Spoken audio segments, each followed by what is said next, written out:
ये आकाशवाणी है। विशेष कार्यक्रम के अंतर्गत प्रस्तुत है सीमा भवानी का शौर्य भाग 1, जिसे प्रस्तुत कर रहे हैं आकाशवाणी संवाददाता आनंद श्रीवास्तव।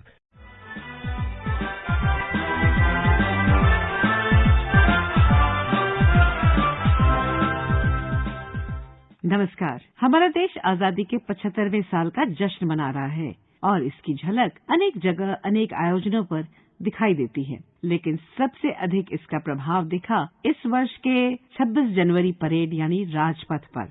विशेषकर अचंभित कर दिया बीएसएफ यानी बॉर्डर सिक्योरिटी फोर्स की जाबाज महिला टुकड़ी ने अपने मोटर बाइक पर किए करतबों से। आकाशवाणी के संवाददाता आनंद श्रीवास्तव ने इन साहसी महिलाओं से बातचीत की, जिसे हम 2 भाग में आप तक पहुंचा रहे हैं। आइए सुनते हैं आज इस विशेष कार्यक्रम की पहली कड़ी। नमस्कार। बीएसएफ बॉर्डर सिक्योरिटी फोर्स यानी सीमा सुरक्षा बल भली भांति वाकिफ हैं हर स्थिति से।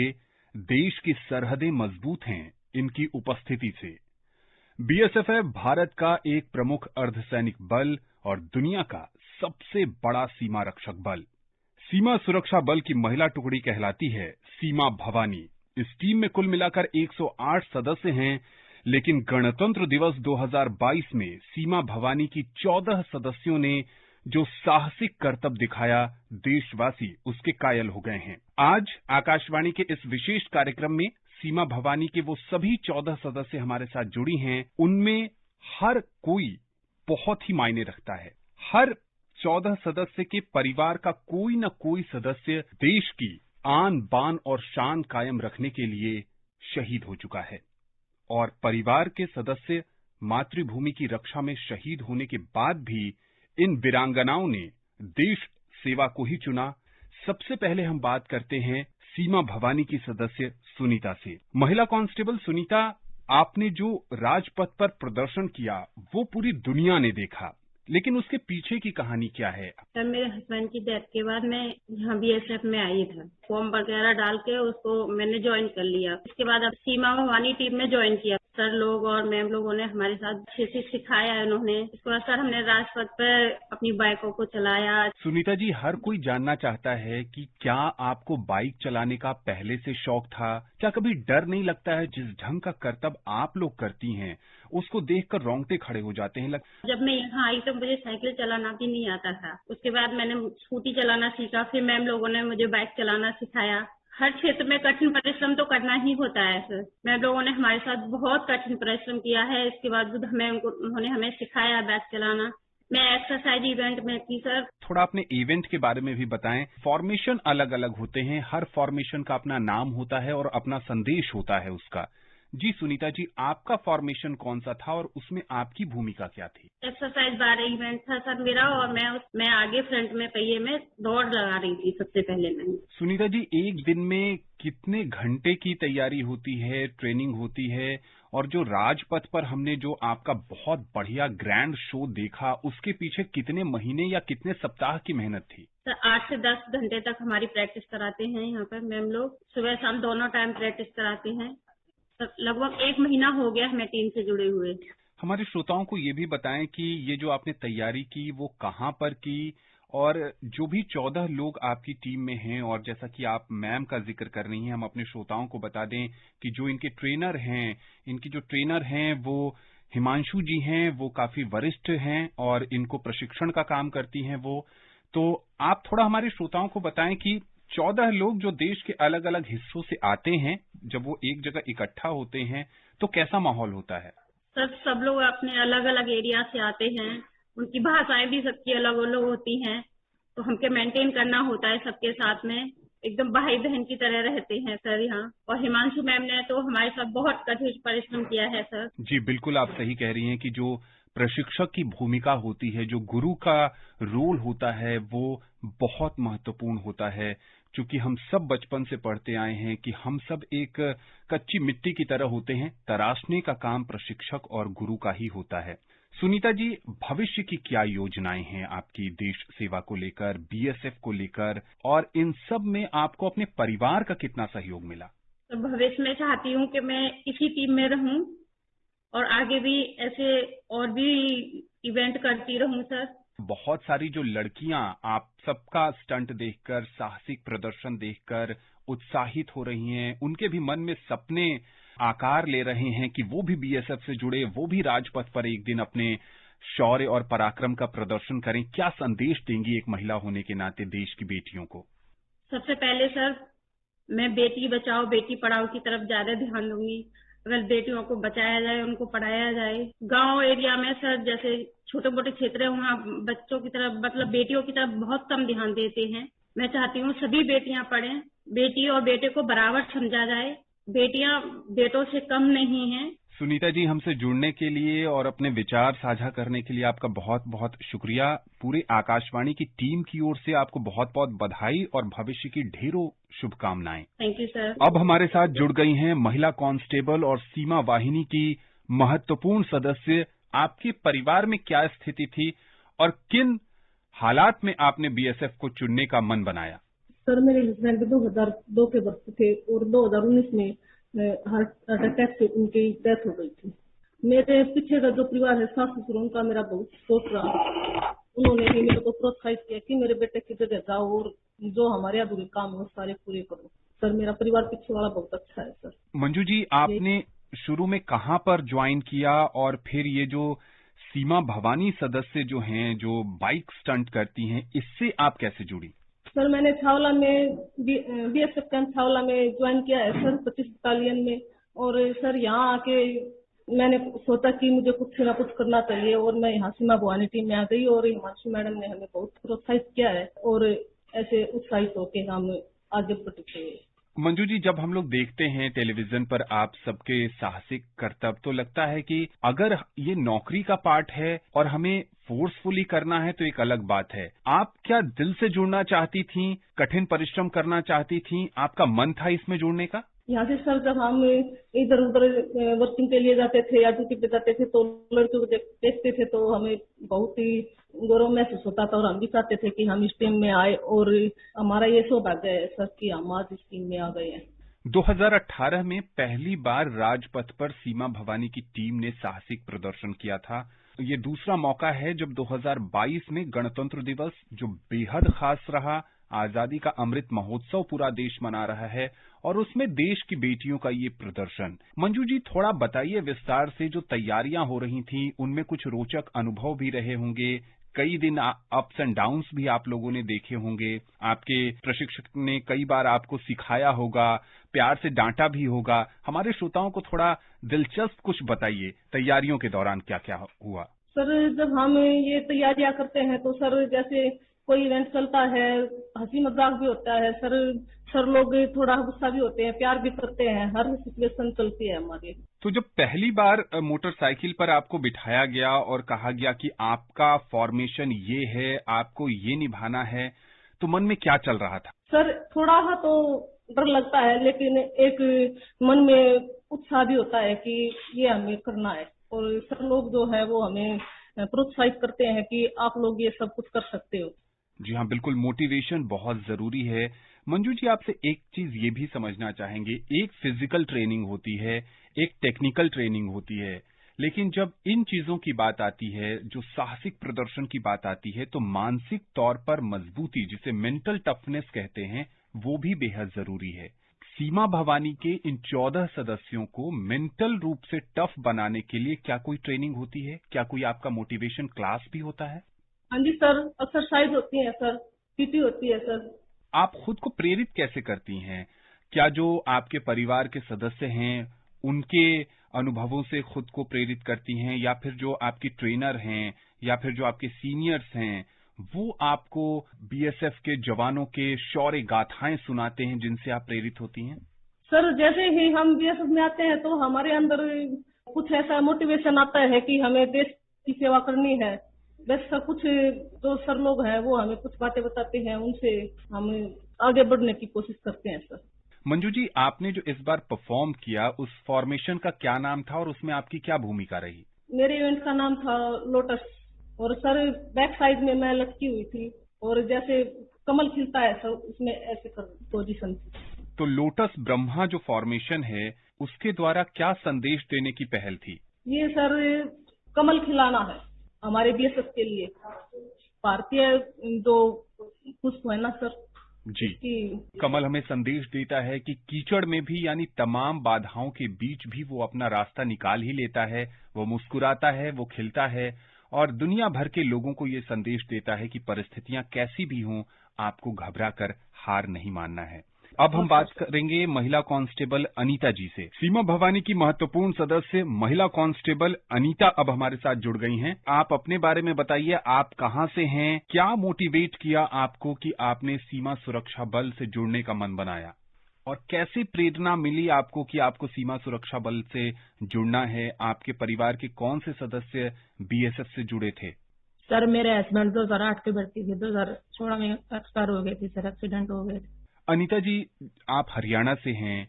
गांव घर में ये देखा गया है कि जब किसी महिला का पति चाहे किसी भी कारण से निधन हो जाता है तो समाज में एक बहुत ही दूसरे तरह का माहौल बन जाता है और शायद इसी कारण से देश में बेटी बचाओ बेटी पढ़ाओ अभियान चल रहा है। महिला सशक्तिकरण के लिए कई उपाय किए जा रहे हैं। उस समय बहुत दुख की घड़ी में आपने किस तरह खुद को संभाला और वो कौन सा टाइम था जब आपको लगा कि नहीं, अब मुझे बीएसएफ में जुड़ना चाहिए? अनीता जी, जिस बहादुरी से आपने राजपथ पर प्रदर्शन किया उससे देश का हर व्यक्ति बहुत गौरवान्वित महसूस कर रहा है और हर कोई चाहता है कि उनकी बेटी जो है वो अनीता जी की तरह हो, सीमा वाहिनी के सदस्यों की तरह हो, जिस पर हर पिता को, हर समाज को गर्व हो। आपका फॉर्मेशन क्या था और उसमें आपकी भूमिका क्या थी अनीता जी?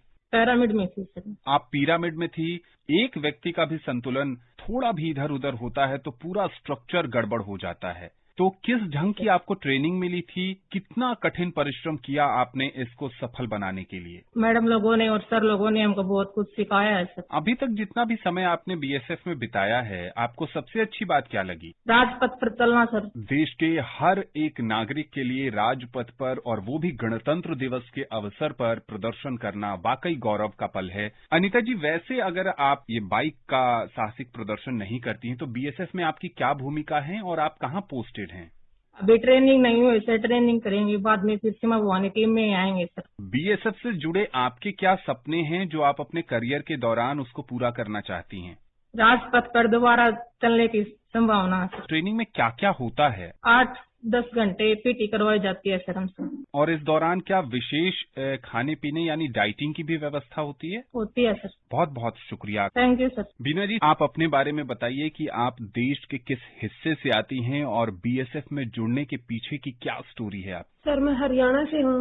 हस्बैंड के जाने के बाद सर ये मतलब कि घर कैसे चलना, मतलब बच्चों की परवरिश वगैरह कैसे करनी है कैसे नहीं करनी है, तो सर उसके चलते सर मैंने बीएसएफ ज्वाइन किया सर। सास ससुर भी हैं सर, बच्चे भी हैं, सब कुछ देखना पड़ता है सर। तो बस मेरा तो एक ही मोटिव है, मेरे सास ससुर, मेरे 2 बेटे, उनका पालन पोषण मैं अच्छे से कर सकूं सर। लेकिन कितना मुश्किल होता है जब घर परिवार की भी जिम्मेदारी होती है, बच्चे भी हैं, आपके बुजुर्ग सास ससुर भी हैं, उसके बाद अपने मन में ये ठानना कि देश की सेवा के लिए मुझे घर बार छोड़कर जाना है, कितना मुश्किल होता है ये? सर मेरे हस्बैंड ने भी किया है और सर मेरे हस्बैंड की बातों ने सर मेरे अंदर इतना जज्बा भर दिया ना सर, तो मैंने उनसे बहुत मोटिवेशन मिला है। तो अब मेरे को जैसे मेरे हस्बैंड ने देश की सेवा की है तो सर मैं भी अपने पूरे दिल से सर मैं भी ये चाहती हूँ कि मैं अपने देश की सेवा करूँ सर। सीमा भवानी टीम में जब आप जुड़ी और जब आपको ये कहा गया कि आपको मोटर बाइक पर साहसिक करतब दिखाना है, उस समय क्या फीलिंग हो रही थी आपको? तो सर थोड़ा डर भी लगा था, लेकिन सर साथ साथ में ये भी था कि सबसे पहले सर हमने बहुत दुख झेला है, बहुत दुख झेल के सर यहाँ तक आए हम। अगर वो दुख झेल लिया तो सर ये तो हमारे लिए बहुत ही गर्व की बात है कि हम भाई इस टीम का हिस्सा बने हैं, इस टीम मतलब इनसे परफॉर्मेंस कर सकते हैं। और सर हिमांशु मैम ने सर जो हमारे अंदर मेरे अंदर तो जज्बा भरा ना सर, मतलब कई बार गुस्सा भी किया, प्यार भी किया, लेकिन उनसे इतना सीखने को मिला, इतना अंदर से जज्बा मिला कि नहीं ये हम कर सकते हैं। इसी वजह से सर मैं तो बहुत खुश हूँ इस टीम में आने के बाद सर। बीना जी, क्या आपने पहले सीमा भवानी से जुड़ने से पहले क्या बाइक चलाती थी या बाइक पर? और हम अपने श्रोताओं को बता दें, जैसा उन्होंने देखा भी होगा, ये कोई साधारण बाइक नहीं है, ये बुलेट है जिस पर चलाने के लिए बहुत ही संतुलन की जरूरत होती है। क्या पहले से भी आप बाइकिंग करती थी कि पहला अनुभव बाइक के साथ सीमा भवानी में ही हुआ? नहीं सर, मेरे को तो साइकिल चलानी भी नहीं आती थी सर, इधर ही आके सब कुछ सीखा सर। आपका कौन सा फॉर्मेशन था और उसमें आपकी क्या भूमिका थी? एरोबिक फॉर्मेशन था सर, मैं ऊपर सीढ़ियों पे खड़ी हुई थी सर। बीना जी, जब राजपथ पर आपका प्रदर्शन हो रहा था और सलामी मंच पर देश के प्रथम नागरिक महामहिम राष्ट्रपति रामनाथ कोविंद थे, प्रधानमंत्री नरेंद्र मोदी थे और कई तमाम महत्वपूर्ण गणमान्य अतिथि थे, उस समय कैसा अनुभव था? सर बहुत प्राउड फील हुआ था सर, मेरे को भी। और मेरे साथ साथ सर मेरे बच्चे इतना ग्रो फील कर रहे थे ना मेरे पे, मेरे सास ससुर बहुत ही सर, वो मेरे को टीवी में देख रहे थे। मतलब इतनी खुशी सर पहले कभी नहीं मिली जैसे राजपथ पे चल के मिली है सर। तो जब कार्यक्रम समाप्त हुआ और उसके बाद आपने फोन पर अपने परिवार के सदस्यों से बातचीत की, बच्चों से बात की या फिर अपने सास ससुर से बात की, क्या रिएक्शन रहा उनका? सर बहुत ज्यादा खुश हुए थे सर वे, और मेरे पे ना मतलब ये बोल रहे थे, भाई तूने ना हर चीज में जैसे मेरा बेटा कर सकता ना, तो भी वही काम कर रही है। बहुत ज्यादा खुश हुए थे सर। बीना जी, आप हरियाणा से आती हैं और आपने अपने समाज में भी देखा होगा कि बहुत ज्यादा जो है वो आज भी लड़कियों को लेकर एक संकीर्ण मानसिकता है, उसको तोड़ने के लिए ही सरकार ने कई योजनाएं बनाई हैं और आप जैसी जो वीरांगनाएं हैं जो आगे आकर एक आदर्श प्रस्तुत कर रही हैं, उससे ये बेड़ियां टूटेंगी। आप क्या कहना चाहेंगे अपने आसपास के समाज के लोगों को और देश की उन करोड़ों बेटियों को जो अब आपको अपना आदर्श मानने लगी हैं? बस मैं इतना ही कहना चाहती हूँ सर, चाहे हमें कोई भी काम, कैसा भी काम दिया जाए, बस अपने मन में ये ठान लो भाई हम कर सकते हैं। अगर लड़के कर सकते हैं तो हम भी कर सकते हैं सर हर काम को। बीएसएफ में आपके भविष्य की क्या योजना है बीना जी? सर मेरा बस इतना ही है कि इस टीम में मैं जुड़ी रहूं और सर जैसा जितना मेरे से बन पाए मैं अपना काम ईमानदारी से करूं सर। आप ईमानदारी से अपना काम करना चाहती हैं, कोई संदेश देंगी देश की बेटियों को? बस इतना ही संदेश दूंगी सर, चाहे अपने मन में ना कभी ये मत सोचो कि नहीं हम लड़कियां हैं हम ये नहीं कर सकते, नहीं हम ये हैं ये नहीं कर सकते, हम छोटे से गांव से आए हैं, नहीं हम ये सब नहीं कर सकते, मतलब हमें बोलना नहीं आता। भाई ठीक है थोड़ा बोलना नहीं आता, लेकिन बस इतना ही है कि अपने मन में ये जज्बा रखो, नहीं हम किसी से कम नहीं है, हम सब कुछ कर सकते हैं। और उन अभिभावकों को भी कुछ कहना चाहेंगी जो अपनी बेटियों को सिर्फ इस कारण आगे बढ़ने नहीं देना चाहता है कि वो बेटी हैं, वो अगर घर से बाहर निकलेगी तो समाज क्या कहेगा? जी सर बिल्कुल सर मैं उनको इतना ही कहना चाहती हूँ, भाई बेटी है, भगवान ने हमें जन्म दिया है, माँ बाप ने जन्म दिया, हमें बेटी के रूप में हम आए हैं, तो बस इतना ही कहना चाहूंगी कि भाई उनको ना अपने मतलब लड़के को बेटी को बेटे के बराबर ही रखो, उनको भी एक मौका दो, वो भी आपको कुछ करके दिखाएंगी। बीना जी, जिस जोश के साथ और जिस ईमानदारी से आपने सारे प्रश्नों के जवाब दिए और अपने अनुभव साझा किए, हमें पूरा विश्वास है कि बहुत सारे लोग इससे प्रेरित होंगे। बातचीत के लिए बहुत बहुत शुक्रिया और भविष्य की ढेरों शुभकामनाएं आपको। पूजा जी, आप अपने बारे में बताइए, आप कहाँ से हैं और बीएसएफ की सीमा भवानी टीम से कैसे जुड़ना हुआ आपका? सर मैं हरियाणा से हूँ और मैं सर अपने फादर की जगह आई हूँ सर मेरे को यहाँ पे ज्वाइन किए हुए 6 महीने हुए हैं। तो सर मैं यहाँ के मतलब यहाँ पे हमारी जो सीनियर दीदी वो यहाँ प्रैक्टिस करती थी ग्राउंड में और हमारी मैम करती थी, तो बहुत मन होता था कि हम भी मतलब ऐसा कुछ कर सकें और मैम ने हमें मौका दिया यहाँ पे मतलब प्रैक्टिस करने का, टीम से जुड़ने का, तो बहुत अच्छा लगा सर। जैसा कि आपकी और भी साथी बता रही हैं कि 7 से 8 घंटे की ट्रेनिंग होती है, तो थकान नहीं होती या फिर जोश जो है वो थकान पर हावी हो जाता है? जी नहीं सर, जो मतलब मन में जो जोश होता है ना सर वो थकने देता ही नहीं। पूजा जी, यहाँ कितना सपोर्ट मिलता है आपको बीएसएफ की तरफ से कि आप बेहतर करें, अपना शानदार प्रदर्शन कर सकें? क्या माहौल है, थोड़ा उसके बारे में भी बताइए।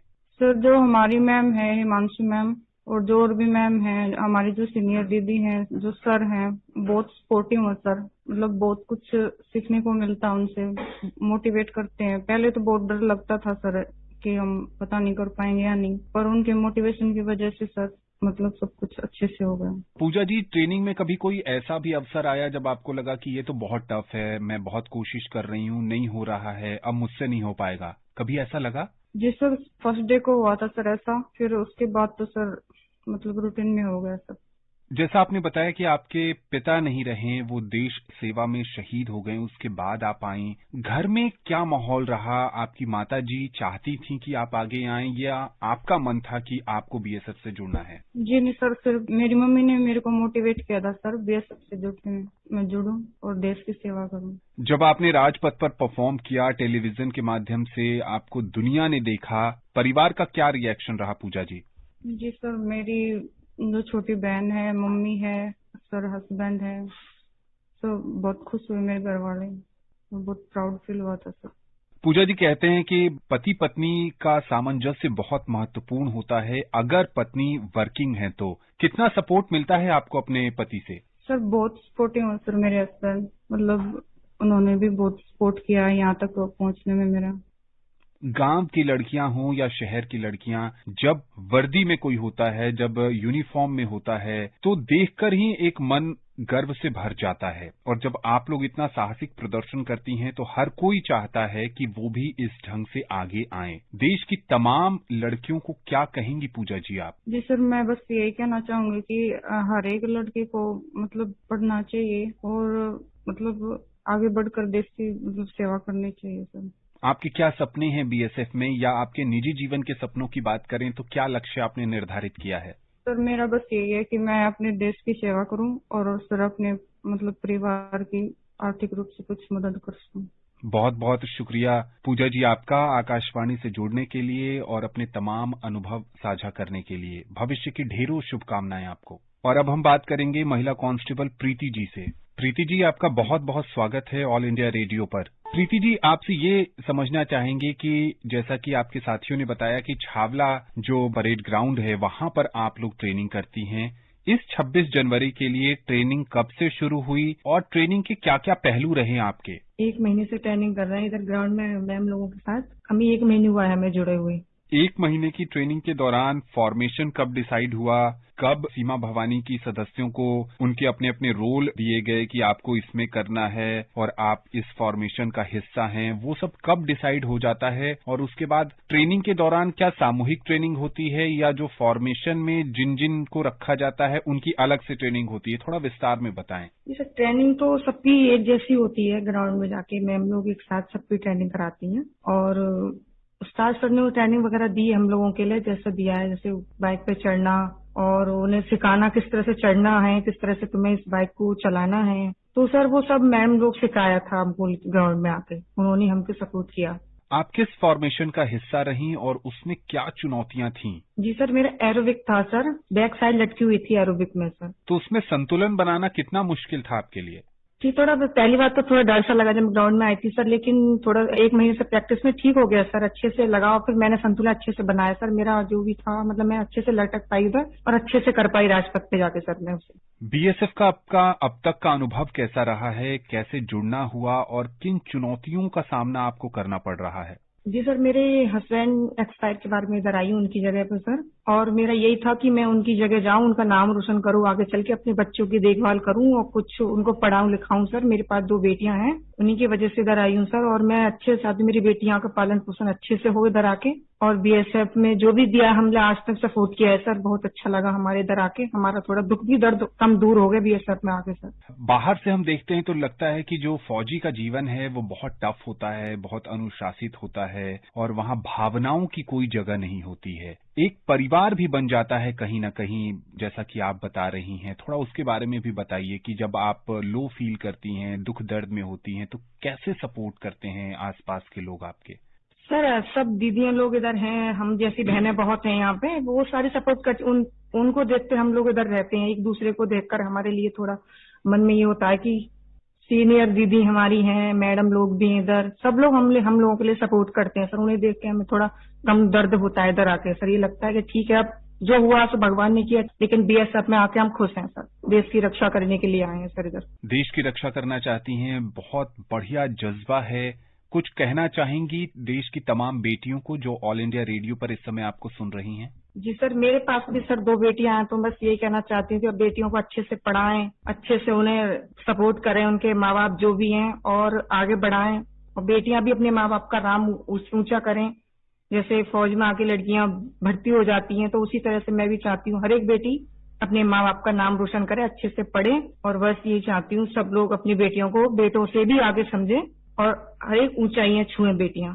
बहुत अच्छे ख्याल हैं कि बुलंदियों को चूमे देश की बेटियां वो सब कुछ कर सकती हैं। प्रीति जी, हमसे जुड़ने के लिए और बातचीत करने के लिए बहुत शुक्रिया आपका और भविष्य की ढेरों शुभकामनाएं। अब हम बात करेंगे महिला कांस्टेबल प्रतिमा जी से। प्रतिमा जी, आपसे ये समझना चाहेंगे कि लड़कियों के बारे में एक जो आम मानसिकता है वो ये है कि लड़कियां बड़ी नाजुक होती हैं, वो कोई टफ काम या मुश्किल काम नहीं कर पाएंगी। आपने इस विचारधारा को तोड़ा। आप जैसी सीमा भवानी के सदस्यों ने ये ठाना कि नहीं, हमें मुश्किलों से टकराना है और चुनौतियों से घबराना नहीं है। कैसे आपने ये लक्ष्य तय किया कि आपको देश सेवा करनी है? सर, मेरे हस्बैंड 2018 में एक्सपायर हो गए थे। फिर मैंने यहाँ आके सर ज्वाइन किया। फिर उसके बाद यहाँ देखा सीमा भवानी में ये सब कुछ अच्छा चल रहा है, तो मेरे को सर ऐसा लगा कि मैं भी इस टीम में आ जाऊँ। फिर ऐसे सर मैं भी जुड़ी। 1 महीने तक मेरा यहाँ टैगिंग चला, रेस्ट भी मिला। मैडम लोगों ने बहुत सपोर्ट किया सर। रॉयल इनफील्ड बाइक के साथ जो आपका पहला अनुभव था वो कैसा था, कुछ बताइए उसके बारे में। सर मैं एरोबिक में थी, राइट साइड सर, और मेरे को बहुत अच्छा लगा सर। और थोड़ा घबराहट हुआ जब मैं न्यू उस पर जब लटकी सर, कैसे क्या होगा, मोटिवेशन नहीं हो रहा था मेरे से। मैंने कहा कहीं गिर जाएंगे तो मेरा ये कैसे होगा।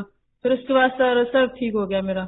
बहुत सारे लोगों के अंदर एक तरह का फियर होता है कि बहुत सारे लोग मुझे देख रहे हैं, तमाम कैमरा हैं, दुनिया भर में इसका सीधा प्रसारण हो रहा है, कहीं कुछ गलती ना हो जाए। जब राजपथ पर आप परफॉर्म कर रही थीं, क्या कुछ चल रहा था आपके मन में? घबराहट सी हो रही थी मेरे को, कुछ गलत न हो जाए। काम पहले से ड्रैगन चल रहा था, ऐसे ही सर सब कुछ हो रहा था मेरे मन में कि ठीक ठाक हो जाए सब। यहाँ तमाम लोग देख रहे हैं मेरे को, और घर वाले भी सर बहुत खुश हो रहे थे उस टाइम देखते देखते। कहाँ से कहाँ पहुंच गए, मुझे ये पता भी नहीं था मैं इतनी जल्दी राजपथ पे कैसे जा सकती हूँ सर। लेकिन सब कुछ मैम लोग मेरे बहुत अच्छे हैं सर, उन्होंने मुझे ये सब सिखाया कि मुझे राजपथ तक ले गए ये लोग।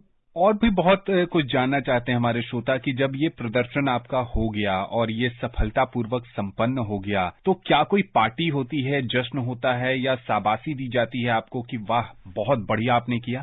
सर बहुत हुआ था, मैम लोगों ने भी बोला, डीजी सर भी सर वहाँ हम लोगों को बहुत मोटिवेशन किया, बहुत पार्टी वगैरह, बहुत खुशी मनाई सर उन लोगों ने मेरे को। परिवार के सदस्यों का क्या रिएक्शन था? परिवार के लोग तो सर इतना खुश होकर झूम रहे थे, बोले मेरे को फोन कर रहे, बार बार वीडियो कॉल कर रहे, ये बहुत अच्छा किया तुमने जो राजपथ तक तुम पहुंच गए। बहुत खुश थे सर, पूरी फैमिली बहुत खुश थी, ससुराल वाली बहुत खुश थे, यार मेरा बेटा नहीं है, मेरी बहू देखो कहाँ से कहाँ पहुंच गई सर, ऐसा लोग सोच रहे थे वो। तो आपकी जो सहेलियां हैं या फिर जो आपसे जूनियर लड़कियां हैं जो आपके साथ कॉलेज में रहीं, स्कूल में रहीं, क्या बोलेंगी आप उनको अपनी उपलब्धि से प्रेरणा लेने को, या फिर आगे का क्या रास्ता वो तय करें? सर कुछ वो लोग बहुत खुश हो रही हैं, बोले यहाँ पे घर पे रह के सर डेथ के बाद फिर बहुत समझ लोगों ने जीना मुश्किल कर दिया, फिर मेरे को यहाँ आना पड़ा सर। तो बहुत खुश, सहेलियां भी खुश हो रही थी, बोला कि हाँ कैसे तेरी लाइफ कटती, कितना अच्छा है जो बीएसएफ में जाके तुझे राजपथ तक देख, अभी से इतनी जल्दी ये सब मौका मिल गया। ऐसे सहेलियां बहुत खुश हो रही थी सर। जैसा कि आपने कहा कि वो बहुत ही भावुक लम्हा था और वो दौर था जब आपको अपने पर्सनल ट्रेजेडी से उबरना पड़ा। बहुत सारे लोगों के जीवन में इस तरह की चुनौतियां आती हैं और आपने खुद देखा होगा कि उस दौरान लोग हताश और निराश इतने हो जाते हैं, इतने डिप्रेशन में चले जाते हैं कि उससे बाहर ही नहीं आ पाते। क्या संदेश देंगी अपने अनुभव से उन लोगों को? घर परिवार से चुकी हूँ सर, उनके जाने के बाद ये लोग सोच रहे थे मेरा बेटा चला कैसे क्या होगा सब ये, तो मैंने कहा सबके सपने मैं पूरे करूंगी सर। मेरे पास 2 बेटियां थी, तो हस्बैंड बोलते थे कि मैं अपनी बेटियों को ये करेंगे, तो सर ये सब मेरे दिल का अरमान है कि बच्चों को पढ़ा लिखाएं अच्छे से और मैं देश की सेवा में आई, जो भी मुझे जहाँ भी भेजा जाए मैं सेवा करती रहूं सर, यही मेरा अरमान है बस। अंत में आपसे ये जानना चाहेंगे कि आपकी बच्चियों ने जब आपको फोन किया या वीडियो कॉल किया टेलीविजन पर देखकर, तो पहली बार क्या कहा उन्होंने अपनी माँ को? उसने बोली मम्मा इतने ऊपर लटक रही हो, कैसे क्या करोगी, डर नहीं लगा था? मैंने की नहीं बेटा पहले से प्रैक्टिस था, डर नहीं लगता, ऐसे बोली थी। मेरी बेटियां छोटी हैं सर, एक 5 साल की है सर, एक 4 साल की है। 5 साल और 4 साल की बेटियों को घर में रखकर राजपथ पर साहसिक प्रदर्शन कर आप सबने हम सबको गौरवान्वित किया है। बहुत बहुत शुक्रिया आकाशवाणी से जुड़ने के लिए प्रतिमा जी। सीमा भवानी की साहसी महिलाओं से बातचीत का सिलसिला कल भी जारी रहेगा, इसी समय सुनना ना भूलें। नमस्कार।